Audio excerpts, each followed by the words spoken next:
Vamos lá, sejam bem-vindos à primeira aula da mentoria teológica de escatologia. Hoje nós vamos iniciar dentro desse assunto, que é um assunto que eu creio ser muito importante, uma mensagem que ela é poderosa, é uma mensagem que ela é bíblica, uma mensagem que precisa estar no coração de todo cristão, e é por isso que tudo que a gente faz, toda a nossa fé, ela se move por meio daquilo que a gente crê, por meio daquilo que Jesus Cristo ele fez por nós e por meio daquilo que as Santas Escrituras têm para falar a respeito desse assunto. E quando a gente fala sobre escatologia, né, eu creio que vocês estão aqui por isso, para aprender um pouco mais sobre o assunto, e eu creio que talvez você não saiba nada sobre esse assunto, ou você saiba um pouco, né, eu não sei qual é o nível do seu conhecimento dentro de escatologia. Alguns aqui já estão me acompanhando há um tempo, participaram das lives, aprenderam assuntos que tratam desse tema, mas caso você não tenha nenhum conhecimento, não tem problema, porque a mentoria ela é para isso, né? Eu vou vir do básico, do zero, porém tratando a respeito de assuntos que são muito importantes para todos nós dentro da nossa fé cristã. Mas antes, vamos orar, vamos falar com o nosso Deus, vamos pedir para que o Espírito Santo nos dê sabedoria e revelação para tudo aquilo que nós vamos aprender aqui nessa noite. Amém? Pai, obrigado por essa noite, obrigado por esse estudo, obrigado por essa mentoria, por cada aluno que se dispôs a estar aqui agora, Pai, presente nessa videochamada, para que nós possamos, Pai, aprender mais sobre esse assunto que é tão importante, sobre a esperança que deve mover o coração de cada cristão, e é por isso que nós pedimos que Teu Espírito Santo nos dê sabedoria e revelação no pleno conhecimento da Sua palavra, para que nós possamos compreender cada realidade que existe nela. Obrigado por essa noite, nos guie na Sua verdade e nos oriente debaixo da Sua direção, em nome de Jesus. Amém. Então, quando nós estamos falando sobre escatologia, caso você esteja aí com o seu papel, com o seu caderno, com o seu bloco de notas, tome notas, né? Anote tudo que a gente vai falar, porque nessa matéria nós não vamos explicar, durante esse tempo, eu não vou conseguir falar de tudo que a escatologia fala, né? Seria necessário, no mínimo, em 6 meses de mentoria para a gente poder abordar aí tudo da escatologia, se é que dá para abordar tudo da escatologia. Mas eu queria poder tratar a respeito de alguns assuntos que são muito importantes, principalmente dentro das linhas teológicas que existem dentro desse assunto, né? Nós aqui hoje cremos e nos baseamos em uma linha teológica para falar e para ensinar dentro dessa matéria, que é a escatologia.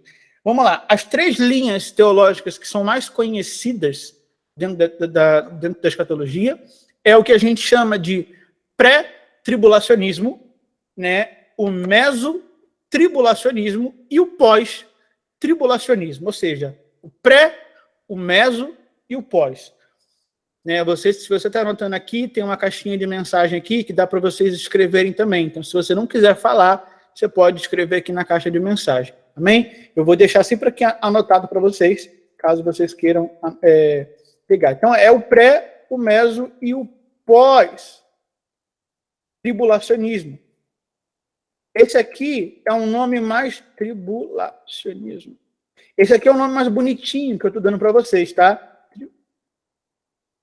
Porque existe os nomes, vamos dizer assim, de forma acadêmica, por exemplo, é o que a gente chama de pré-milenismo dispensacionalista, né? E aí, o que é o pré-milenismo dispensacionalista? É o pré-tribulacionista, é aquele que crê que nós vamos ser arrebatados antes de vir a tribulação. Então, primeiramente, nós vamos ser arrebatados como igreja, logo após virá a tribulação, né? E vai seguir nessa ordem. O meso-tribulacionista, ele crê que a igreja vai subir durante a tribulação, ou seja, vão ser 7 anos de tribulação, e durante os primeiros 3 anos e meio, a igreja vai estar aqui, participando, e no meio da tribulação, quando vai começar a parte mais ruim, a igreja sobe. Então, esse é um meso-tribulacionista. E o último, que é o pós-tribulacionista. pós-tribulacionista, e dentro do mundo acadêmico ele também é chamado de pré-milenismo histórico. Né? O pré-milenista histórico, ou o pós-tribulacionista, ele crê que nós só vamos ser arrebatados após a tribulação, logo após o anticristo ser vencido, junto com o falso profeta, e aí sim a igreja ela é arrebatada e ela vem julgar junto com Cristo na sua segunda vinda, e logo após isso ela vive o milênio aqui na Terra. Então, se eu pudesse fazer uma comparação aqui, eu preciso começar explicando para vocês essas três visões escatológicas, são as mais conhecidas, tá? Existem mais, mas as que você mais vai ver por aí falar são essas três, o pré, o meso e o pós-tribulacionista. Nós que estamos aqui hoje aprendendo nessa mentoria, eu creio, né, de ser muito mais bíblico, coerente, baseado na verdade das Escrituras, não na minha opinião e não na opinião de homens, mas eu creio que o pré-tribulacionismo ele é muito mais coerente, coeso, né? Ele é muito mais equilibrado para que a gente possa entender tudo isso à luz das Escrituras. Então, é claro que aqui eu sou somente dando para vocês uma afirmação, mas durante toda a mentoria nós vamos aprender o porquê que o pré-tribulacionismo, porquê que nós cremos que seremos arrebatados antes da tribulação, porque somos a igreja do Senhor, somos a noiva de Cristo e nós temos que viver coisas poderosas juntos com o nosso Deus. Então, existem essas três linhas teológicas. E ainda existe também uma última, que eu vou falar aqui para vocês, somente para vocês terem conhecimento, que é o que chamamos de amilenista. E o que é o amilenista? Ele é um tipo de visão teológica dentro desse assunto que acredita que a pessoa, que ela não crê no milênio, para ela o milênio não vai ser literal, né? Na verdade, ela crê que nós já estamos vivendo a dispensação do reino de Deus agora. Então, a gente já está se preparando para o fim de tudo. O amilenista ele não crê em nenhuma dessas visões que eu acabei de falar aqui para vocês, e ele crê que ele já está vivendo o reino de Deus de forma plena aqui na Terra, sendo que isso não é uma verdade, né? Pelo menos com o que a gente vê nas Escrituras, ainda tem muita coisa para acontecer na Terra, e o reino de Deus ainda não se manifestou de forma completa. Ele só vai se manifestar de forma completa, de forma plena, durante o próprio milênio, quando Jesus Cristo vem para a Terra governar junto com a igreja, eu e você, a noiva, totalmente glorificados. Isso aqui eu estou falando isso para vocês aqui agora, talvez a mente de vocês está bugando, né? Deve estar uma confusão, mas conforme a mentoria ela for acontecendo, vocês vão entendendo muito melhor tudo isso que eu estou falando, né? É assim mesmo, no começo complica, dá um nó, mas depois descomplica, né? E a gente vai desatar esse nó aí da mente de vocês. Por isso que se tiver dúvida, acena a mão e pergunta, tá bem? Eu estou aqui para isso, para ajudar vocês, para que a gente possa aprender junto.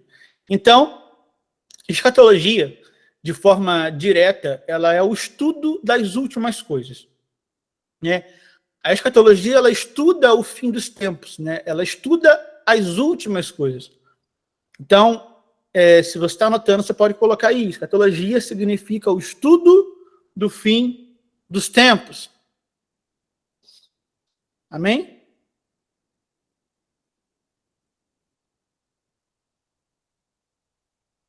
Então, escatologia significa o estudo do fim dos tempos. A própria palavra escatos, né, ela significa última coisa. Né? Essa palavra escatologia, ela, no grego, ela vem da junção de duas palavras. Né? É uma palavra composta, que é a palavra escatos e a palavra logos. Então, escatos e logos.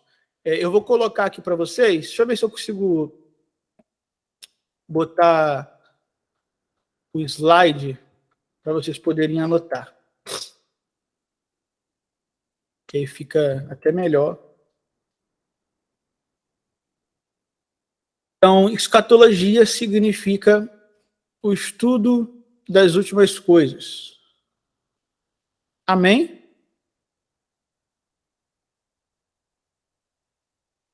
Escatologia. Calma aí. Deixa eu apresentar aqui para vocês a janela.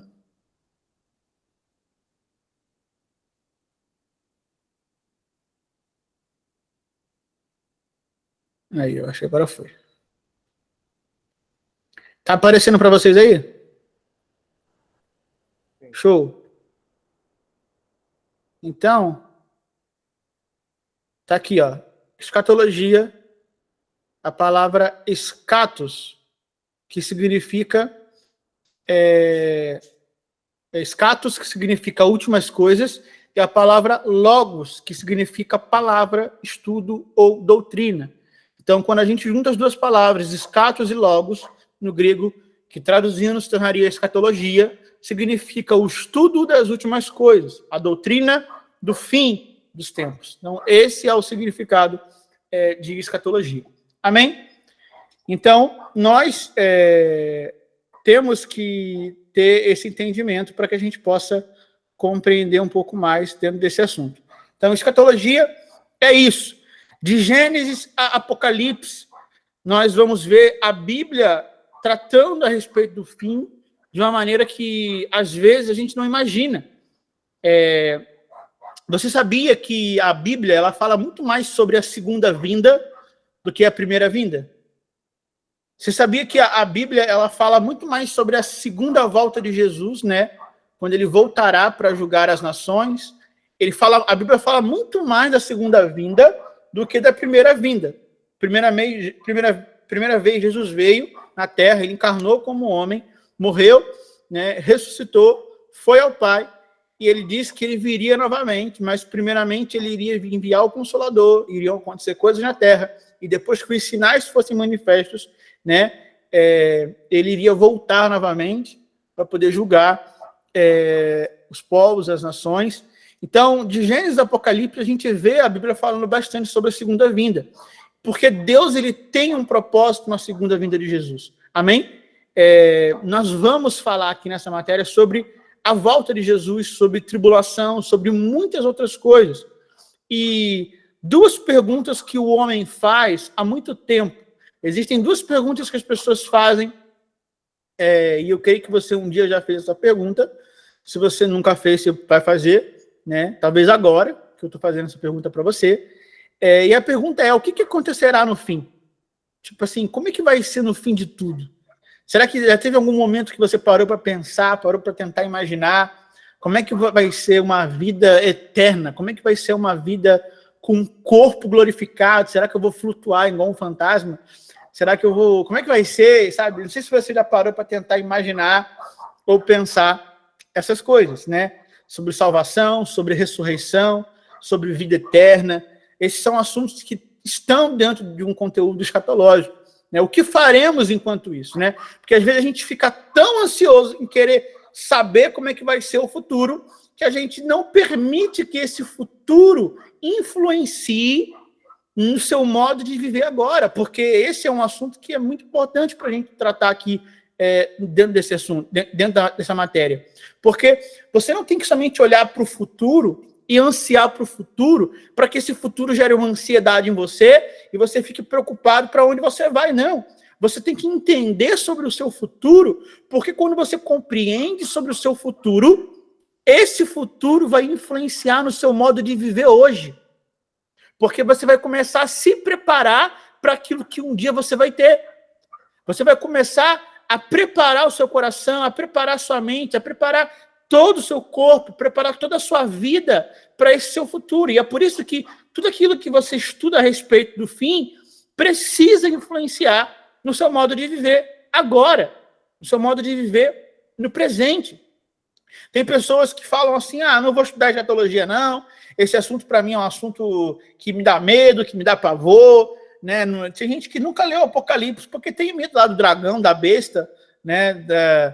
Que é tanta palavra, tanta figura, é tanto simbolismo, que as pessoas se confundem, ficam confusas, não entendem. E elas não imaginam, sabe, o poder que existe nesse livro, a revelação que existe. E a primeira coisa que a gente precisa entender é que é o seguinte, a gente para de ter medo.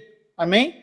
Escatologia não foi feito para você ter medo. O livro de Apocalipse, o próprio nome, a palavra Apocalipse, no original, que vem da palavra apocalipse, que significa revelação. Ou seja, o próprio nome já diz tudo.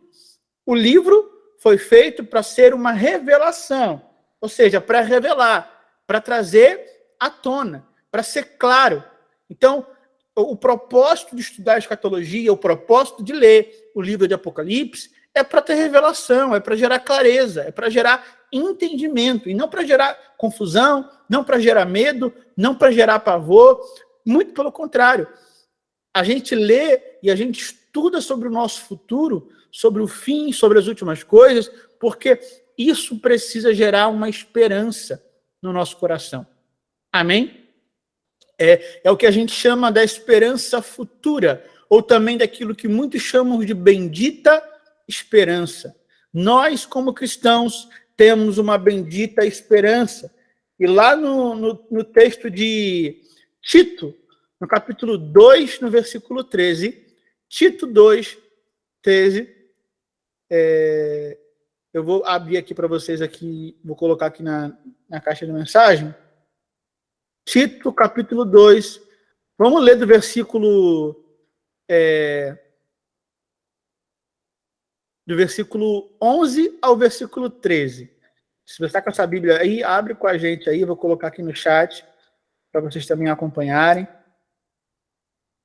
Tito, capítulo de número 2, dos versículos 11 ao 13, diz assim: porque a graça de Deus se manifestou salvadora a todos os homens.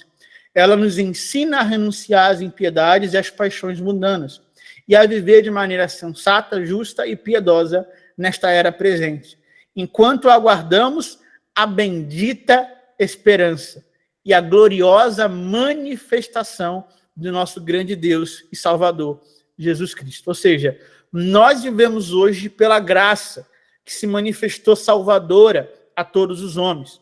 Essa mesma graça nos ensina a viver uma vida que renuncia às impiedades e às paixões do mundo, e nos ensina a viver de maneira sensata, justa e piedosa nesta era presente. Então, percebe nisso? A graça que me salvou, ela me ensina a viver de maneira sensata, justa e piedosa hoje, nesta era presente.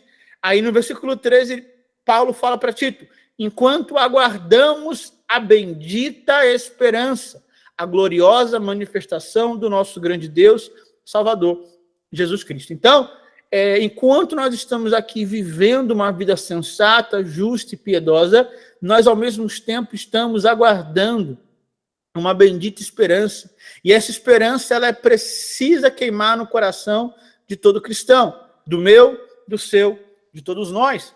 Então, hoje nós podemos ver tudo aquilo que um dia vai ser literal e real para a gente na eternidade. A gente ainda vê isso como se fosse num espelho, de forma obscura, sabe? De forma parcial. Tudo aquilo que a gente vive hoje ainda não é pleno. A gente ainda não vive a glória plena de Deus. A gente não vive ainda uma realidade plena. Tudo que a gente está vivendo ainda é em partes. Porém, um dia nós viveremos plenamente junto com Deus, eternamente junto com Ele. É por isso que lá em 1 Coríntios 13, no versículo 12, né? Se você está anotando, anota aí, 1 Coríntios 13, versículo 12. O apóstolo Paulo, ele diz: agora, pois, vemos como um reflexo obscuro, como um espelho. Porém, vemos como um reflexo obscuro, como um espelho. Mas então, futuramente, o veremos face a face. Agora, eu conheço em parte. Então, futuramente, conhecerei plenamente, da mesma forma que eu também sou conhecido. Então, você vê que Paulo, em 1 Coríntios 13, 12, ele fala: agora eu e você estamos vendo como num espelho, de forma obscura. Ainda não é completo, mas um dia o veremos face a face. Agora eu conheço em parte, agora você conhece em parte, mas futuramente conheceremos plenamente, da mesma forma que somos plenamente conhecidos por Ele. Então, Deus, ele olha para você, ele te conhece de forma plena. Deus sabe quem você é, ele está no seu presente, ele está no seu passado, ele está no seu futuro. A visão panorâmica que Deus tem sobre a sua vida, ele olha todas essas realidades. Deus, ele conhece tudo de você. Amém? A Bíblia fala que ele conta cada fio do seu cabelo. Então, nós somos plenamente conhecidos por Deus. Agora, nós ainda não o conhecemos de forma plena, né? Ainda conhecemos em parte. E mesmo assim, e isso é um paradoxo muito interessante, porque até futuramente, quando nós estivermos na eternidade, desfrutando da vida eterna, nós ainda estaremos conhecendo Deus.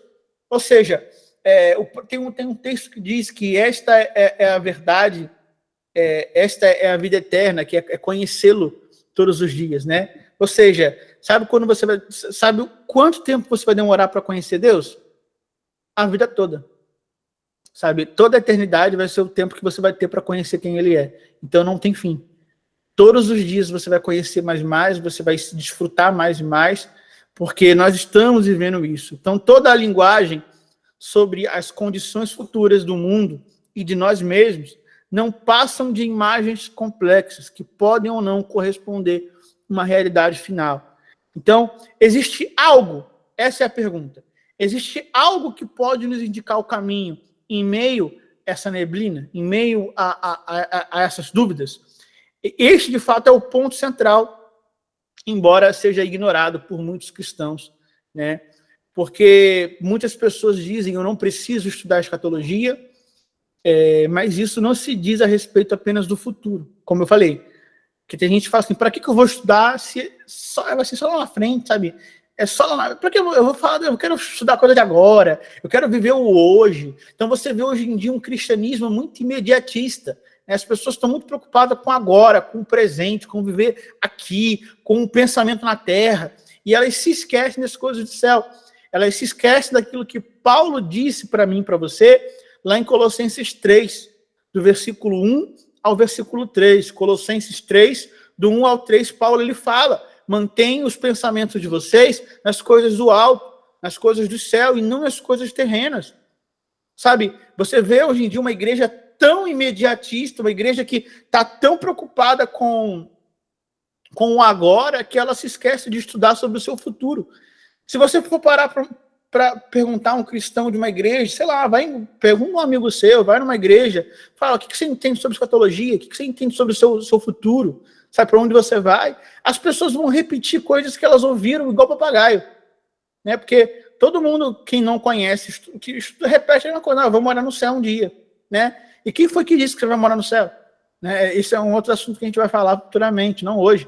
Né? Durante a live que a gente fez com o pastor Pedro Rodrigues, a gente falou muito sobre isso, né? E eu também vou tratar bastante desse assunto aqui. Porque a gente não vai morar no céu. Na verdade, a Bíblia fala que os céus virão para a terra, né? O céu vai se manifestar na terra. Então, existe muito misticismo religioso enfiado na cabeça de alguns cristãos, porque eles não estudam, né? Eles estão ouvindo e repetindo aquilo que outros falaram, sem ao menos pesquisar, sem ao menos tentar entender, sem ao menos estudar. Então, a importância de estudar escatologia é para que você entenda o quanto esse entendimento escatológico ele vai influenciar, ele vai reverberar na sua vida hoje. Sabe, o conhecimento do seu futuro precisa influenciar o seu presente. Essa é uma frase curta e objetiva, né? O conhecimento do seu futuro precisa influenciar o seu presente. Porque se você sabe para onde vai, você precisa começar a caminhar da forma certa. Você precisa trilhar o caminho correto. E é por isso que o estudo escatológico ele te ajuda a entender isso. Sabe, a principal esperança de muitos cristãos, como eu falei, é ir morar no céu, né? Se você pergunta para qualquer cristão hoje em dia para onde você vai morar, vou morar no céu, tem certeza? A Bíblia fala sobre isso? Me fala um versículo na Bíblia que diz que a gente vai morar no céu. Procura aí. Né? Se vocês acharem, vocês me mostrem. Vocês não vão achar. A Bíblia não fala sobre isso. Né? Não existe nenhum versículo. Como eu falei, muitas dessas crenças são baseadas em teorias, inclusive de filosofias gregas. Isso foi muito influenciado pela filosofia grega por conta do dualismo, né, que acontecia naquela época, mas eu vou deixar isso aí um pouco mais para frente, não vou falar disso agora não. Amém? Então, Entenda o que eu vou falar para você aqui agora. Eu e você estudamos escatologia pela esperança. Eu vou repetir. Nós estudamos escatologia pela esperança. Se você tem medo, tem algo errado. Nós estudamos escatologia pela esperança. E se você tem medo, tem algo errado. O livro da Revelação é o livro que as pessoas menos conhecem. Elas estão tão preocupadas com o agora que elas não param para entender o seu futuro. Elas não conhecem o futuro da igreja. Sabe? Elas estão caminhando sem rumo, sem entender para onde vão, sem entender qual é o propósito que Deus tem para a vida delas. E você vai ver como que você entender sobre o seu futuro. Por exemplo, aqui, de forma específica, nós estamos falando sobre o fim dos tempos, sobre as últimas coisas. Mas a revelação ela é tão ampla dentro desse assunto que quando você permite que o fim, né, que as últimas coisas influenciem o seu presente agora, isso vai começar a respaldar, isso vai começar a se estender para outras áreas da sua vida, por exemplo. Porque às vezes você tem um sonho, você tem um propósito de viver algo em Deus aqui na Terra. Só que você precisa olhar para esse sonho, que é o seu futuro, e começar a exercer e a fazer algo hoje para que você possa chegar nesse sonho, sim ou não? Então você não tem como você ter um sonho, ter um objetivo, ter uma meta e você não começar a fazer agora. Então todo o futuro, independente de qual ele seja, todo futuro que rege a nossa vida, ele precisa influenciar no nosso presente agora. Então eu não olho apenas para o futuro como o vislumbre de algo que é inalcançável. Não, eu olho para o meu futuro como a marca de um lugar que Deus quer me fazer chegar. E para que eu possa chegar nesse lugar, eu preciso tomar uma posição agora. Eu preciso mudar agora. Eu preciso tomar atitudes certas e corretas agora. Então é por isso que o conhecimento do seu futuro, ele precisa influenciar no seu presente. Então, qual é a esperança suprema do cristão? Né? Nós vivemos uma esperança. Viver pela fé e viver pela esperança são coisas diferentes. Né? Viver pela fé, a fé ela se baseia no agora e no que já aconteceu, né? Aquilo que Deus já fez e naquilo que Deus está fazendo agora. Isso é fé. A fé não se baseia no futuro, porque futuro se trata de esperança. Então, nós como cristãos temos fé para aquilo que Deus já fez, para aquilo que Deus está fazendo, mas também temos a esperança para aquilo que Deus ainda vai fazer, para aquilo que Ele ainda vai realizar. Então, se a gente joga para o futuro, não se trata mais de fé, e sim de esperança. Amém? Todos entenderam? Até aqui tudo bem? Alguém quer fazer alguma pergunta? Se quiser fazer alguma pergunta, pode fazer. Não? Então, vamos seguir. Como eu falei, eu fiz uma pergunta. Qual é a esperança suprema do cristão? Vocês podem me responder aí?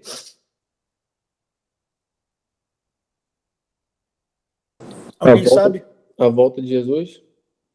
A volta de Jesus. Mais alguém? Qual é a esperança suprema do cristão para você? Que ressuscitaremos para a glória. Iremos ressuscitar para a glória, com o corpo glorificado. Amém. Mais alguém?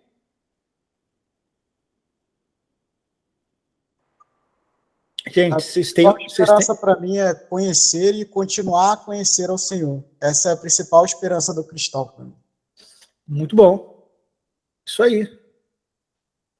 Mais alguém? Jéssica, Marquinhos, Milena, Levi, a galera que está participando aí. Edenilda, Lucas Amorim. Mais alguém quer falar alguma coisa, não? Gente, tudo isso aí tem a ver, né? A volta de Jesus é uma esperança, a ressurreição é uma esperança que nós temos. Conhecê-lo e prosseguir em conhecê-lo é uma esperança que deve arder no nosso coração todos os dias. E muitos não percebem que a esperança cristã, muitas pessoas elas não percebem que a esperança cristã ela é diferente do que imagino, né? E que essa esperança, ela nos oferece um estímulo e base para desempenhar o nosso papel no mundo atual. Então, a esperança na qual nos baseamos, na qual nós estamos convictos, elas nos oferecem um estímulo. E esse estímulo é para que a gente possa ter a base correta para desempenhar uma vida cristã, um papel cristão no mundo atual. Então, enquanto alguns ignoram a escatologia, outros se fascinam com o futuro de Deus. Enquanto alguns ignoram o estudo, outros estão fascinados com o seu futuro. Outros estão, sabe, com expectativa, com a esperança queimando nos seus corações. Porque entendeu o propósito, porque entendeu o assunto, porque, sabe, a revelação veio, né? Porque nós temos essa esperança queimando e precisamos ter essa esperança queimando no nosso coração. Porque nós precisamos entender que a escatologia, ela é o alicerce da nossa esperança. Então, enquanto alguns ignoram, outros estão fascinados. E é por isso que escatologia não deve gerar medo, e sim esperança. Nós estudamos sobre esse assunto para que a esperança do nosso coração aumente ainda mais, para que a gente tenha a certeza, a convicção a respeito de tudo aquilo que Deus ele tem preparado para a nossa vida. Então, a escatologia, ela deve ser o maior incentivo para você viver de modo digno do Senhor. Sabe, você estuda escatologia para que a sua vida hoje, é como Tito 2:11 fala, renunciar às paixões do mundo, renunciar a uma vida impiedosa, renunciar aos desejos da carne, para que você possa viver de forma santa, reta, justa, digna do Senhor. Então, ela é o maior incentivo para que eu possa viver dessa maneira. A escatologia, ela me incentiva a viver de maneira digna para Deus. É um forte estímulo para a busca da santidade, sabe? Quanto mais você estuda escatologia, mais você vai ser apaixonado pela santidade de Deus. Quanto mais você estuda escatologia, mais você vai querer ser uma noiva adornada perante ao seu noivo. Porque se a escatologia, ela te influencia a viver de maneira digna hoje, o que eu estou querendo dizer com isso? É que você vai buscar entender que você é noiva de Cristo, você está se preparando para o encontro com o seu noivo. Então você está se preparando todos os dias para encontrá-lo. Você vive cada dia como se ele fosse vir hoje. E você precisa estar totalmente pronto. E quando eu falo de estar pronto, eu falo de estar com o coração preparado, com o coração puro, com as vestes limpas, sabe? É como aquela música, não vou cantar aqui não, porque senão eu vou quebrar a unção, mas aquela música que diz, né, com as mãos limpas, teu sacrifício sou, sabe, teu sacrifício eu sou. Então, nós vivemos todos os dias nos sacrificando, sabe, nos purificando, nos limpando, com vestes limpas, porque eu nunca vi uma noiva, vamos falar de uma forma natural aqui, terrena, eu nunca vi uma noiva que está esperando o noivo e ela está totalmente bagunçada, desarrumada, com cabelo, sabe, parece que acordou agora, sem maquiagem. Não, a noiva ela está adornada, ela está pura, está limpa, com vestes brancas, porque ela está preparada, ela está pronta. E quando a Bíblia fala de vestes, quando a Bíblia fala de estar preparado, de estar pronto, ela está falando sobre santidade, ela está falando sobre uma vida santa, uma vida reta, uma vida íntegra diante de Deus. É revestir-se da santidade, sabe? Do novo homem. O revestir-se do novo homem é uma realidade escatológica do futuro, influenciando o seu presente. Lá em Romanos capítulo 6, no versículo 5, o apóstolo Paulo ele fala assim: se dessa forma formos unidos a ele na semelhança da sua morte, certamente o seremos também na semelhança da sua ressurreição. Então nós somos semelhantes a ele, seja na morte ou seja na ressurreição. Estamos unidos como uma noiva adornada. A nova vida em Cristo é uma vida que cresce em direção à santidade. Eu não sei quanto tempo que você tem de igreja, eu não sei quanto tempo que você tem de evangelho, porque às vezes você pode ter 10 anos de igreja, mas tem só há 3 anos que você conhece Jesus, né? Então, eu não sei quanto tempo que você conheceu Jesus da forma correta, eu não sei qual foi o momento que você viveu um novo começo, um momento que você viveu essa nova realidade, eu não sei, mas a partir do momento que a nova vida de Cristo influenciou em você, a sua vida ela cresce em direção à santidade. Ela cresce em direção à perfeição. E entenda, quando eu falo de perfeição, eu não falo de ser perfeito, de estar ausente de erros, né? De estar isento de erros. Eu falo de ser perfeito dentro daquilo que Jesus conquistou para mim e para você. Dentro de uma realidade cristocêntrica. Dentro daquilo que Jesus conquistou para mim e para a sua vida. Nós estamos amadurecendo dia após dia. Nós estamos crescendo em santidade, crescendo em amor, buscando viver uma vida que glorifica a Ele com tudo, com todas as nossas atitudes. Amém? É por isso que Paulo diz que não havia ainda alcançado esse alvo, mas ele prosseguia para a perfeição. Filipenses 3, do 12 ao 13, ele fala, eu prossigo para conhecê-lo, eu prossigo para alcançar esse alvo, sabe? Para atingir essa perfeição. É por isso que o mesmo evangelho que é uma porta, é o mesmo evangelho também que é um caminho. Então, Jesus, ele é a porta? Sim, mas Jesus também é o caminho. Então, você entrou pela porta, mas existe um caminho. E é nesse caminho que você precisa aprender a trilhar da maneira correta. E você precisa entender o quanto a escatologia ela está influenciando isso na sua vida agora. O quanto ela precisa influenciar na sua vida hoje. Amém?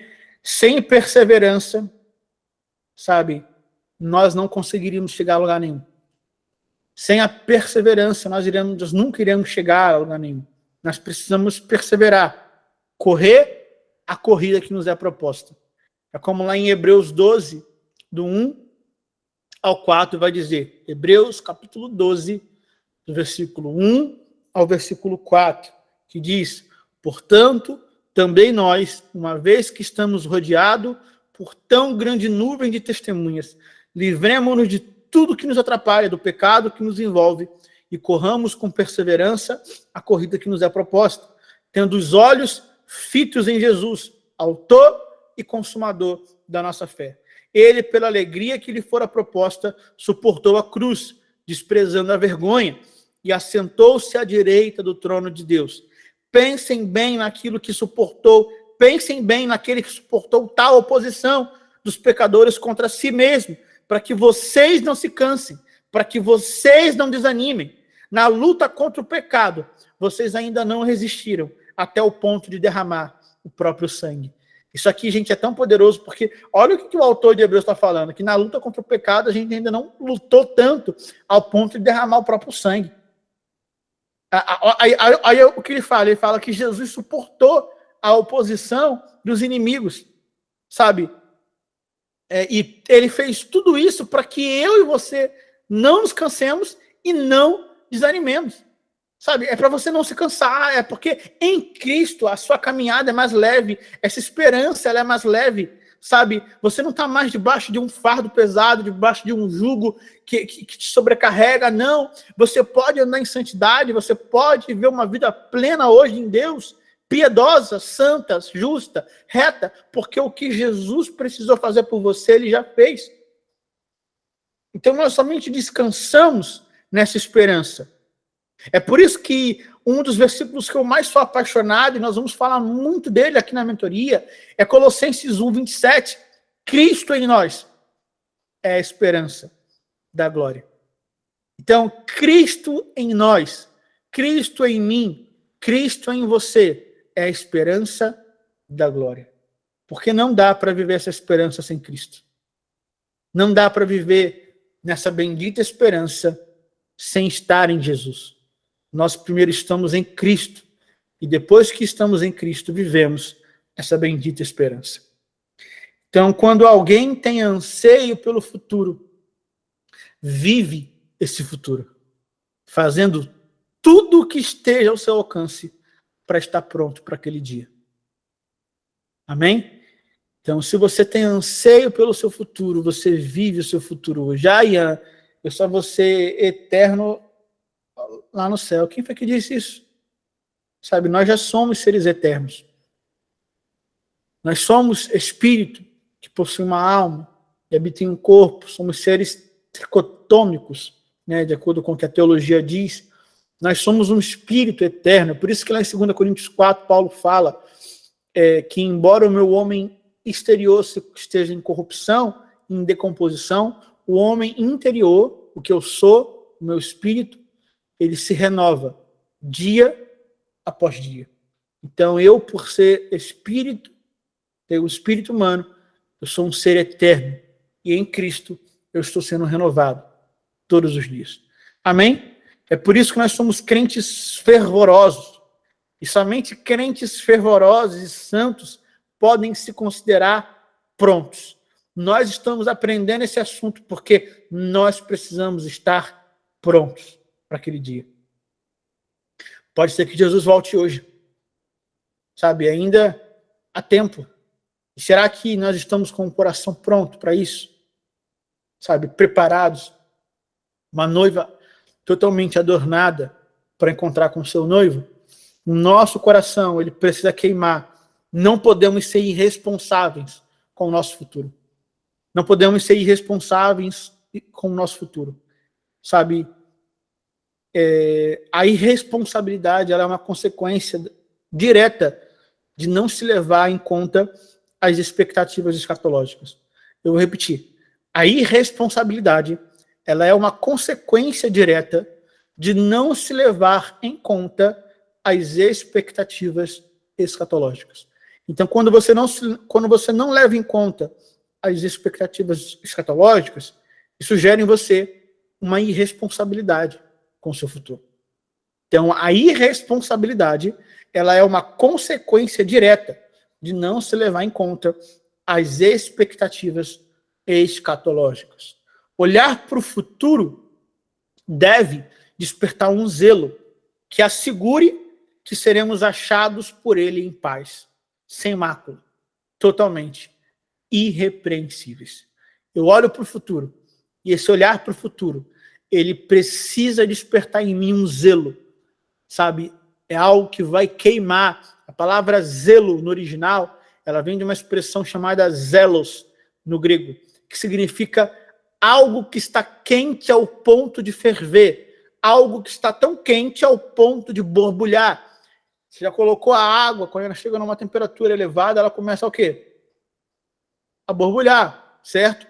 Então, o zelo é isso, é algo que vai queimar tanto dentro de você ao ponto de borbulhar, ao ponto de ferver. Então, nós precisamos olhar para o futuro, porque o olhar para o futuro vai despertar um zelo em nós, e nós seremos achados em paz por Deus.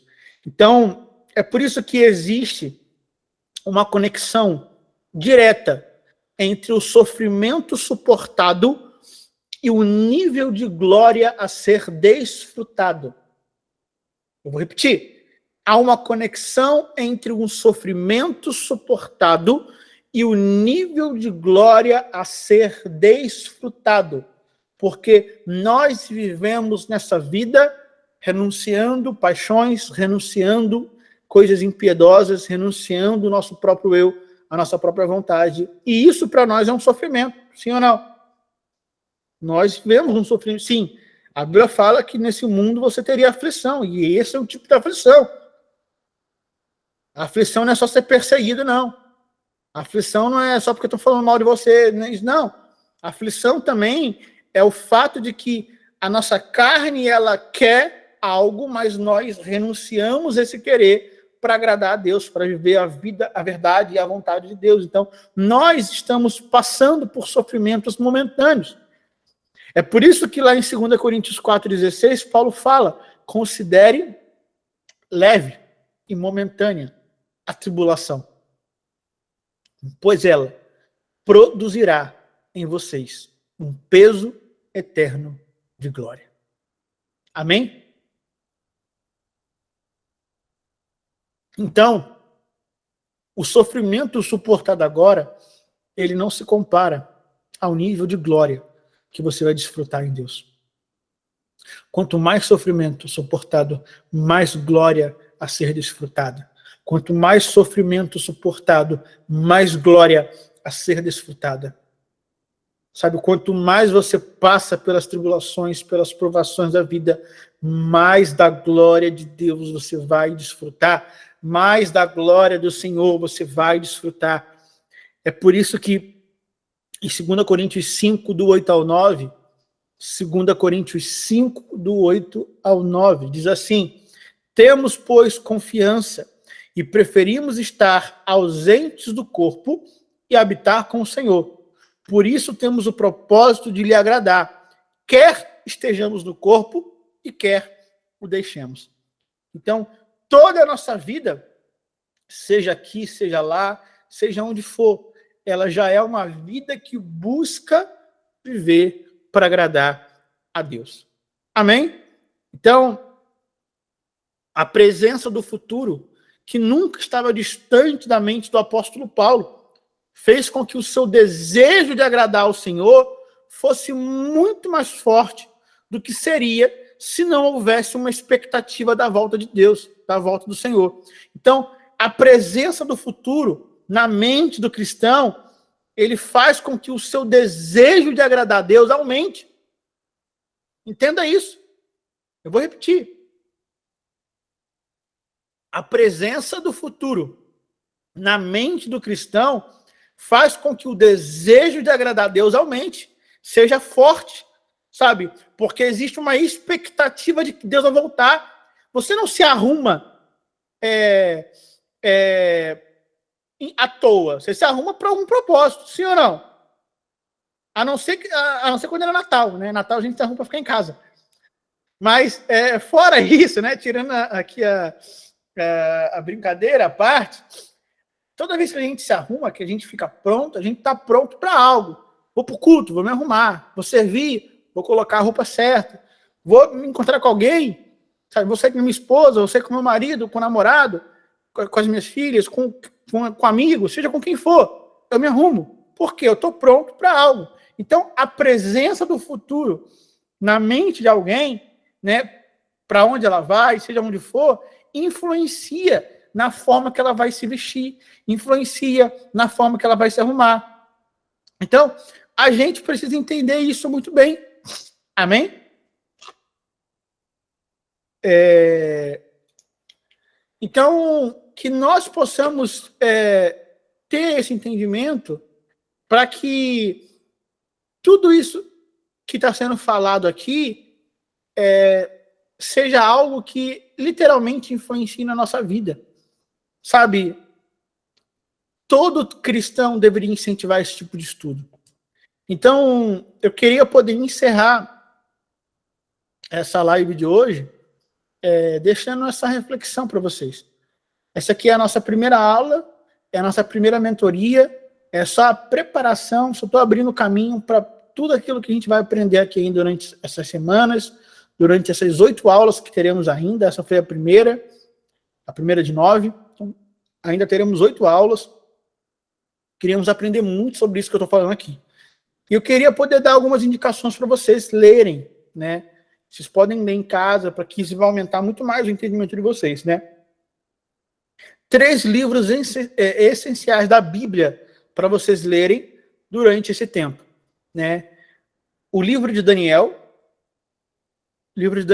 porque o livro de Daniel é o livro mais escatológico do Antigo Testamento. Na verdade, o livro de Daniel ele é escatológico, totalmente. Nós vamos falar sobre ele durante a mentoria, vamos pegar Daniel, vamos citar. Então, o livro de Daniel, o Evangelho de Mateus, de forma específica do capítulo 13 ao capítulo 25. Então, o livro de Mateus, o Evangelho de Mateus, do capítulo 13 ao capítulo 25. Você não precisa ler todo, ler do 13 ao 25, tá bom? Né, ali já vai falar muito sobre algumas realidades escatológicas, principalmente o capítulo 24 e o capítulo 25, né, o sermão ali dos 2 capítulos 24 e 25 de Mateus, que nós vamos também tratar aqui durante a mentoria. E o livro de Apocalipse, né? Não tem como não falar dele. Então, leia Daniel, leia Mateus, leia Apocalipse. E eu queria deixar alguns versículos, alguns capítulos para você ler também. Então, anota aí. Leia também 1 Coríntios 15, 1 Coríntios 15, 1 Tessalonicenses 4 e 5, 1 Coríntios 15, 1 Tessalonicenses 4 e 5, 2 Tessalonicenses 1 e 2, 2 Tessalonicenses 1 e 2, e 1 Coríntios 3. Amém? Então, é por isso que nós estamos aqui, é por isso que nós estudamos escatologia, porque existe uma esperança no nosso coração, e essa esperança ela precisa influenciar no nosso modo de viver hoje. Amém? Fique com essa aula, com essa mentoria,